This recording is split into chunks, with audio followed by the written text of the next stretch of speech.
ত্রয়োদশ জাতীয় সংসদ নির্বাচনের আগের রাত ১১ ফেব্রুয়ারি বুধবার নানা অভিযোগে সিলেট, লক্ষ্মীপুর, খাগড়াছড়ি ও সিরাজগঞ্জে নির্বাচন সংশ্লিষ্ট কাজে যুক্ত ৫ নির্বাচনী কর্মকর্তার বিরুদ্ধে ব্যবস্থা নেওয়া হয়েছে।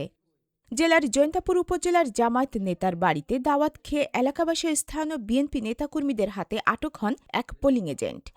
এ ঘটনার পর আনোয়ার হোসেন নামের ওই পোলিং এজেন্টকে দায়িত্ব থেকে প্রত্যাহার করে নেওয়া হয়।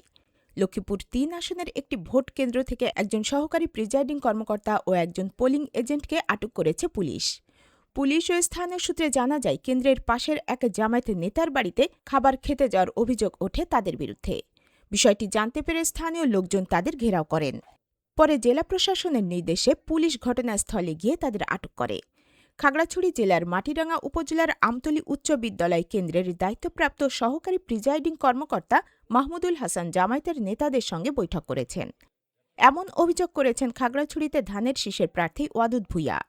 পরে জনতা তাদের ঘেরাও করলে আইনশৃঙ্খলা রক্ষাকারী বাহিনীর সদস্য ও ইউএনও এসে সহকারী প্রিজাইডিং কর্মকর্তা মাহমুদুল হাসানকে দায়িত্ব থেকে প্রত্যাহার করে নেন।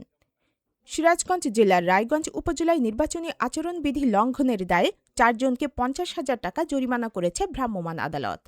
এ ঘটনায় একটি ভোট কেন্দ্রের প্রিজাইডিং কর্মকর্তাকে প্রত্যাহার করা হয়েছে।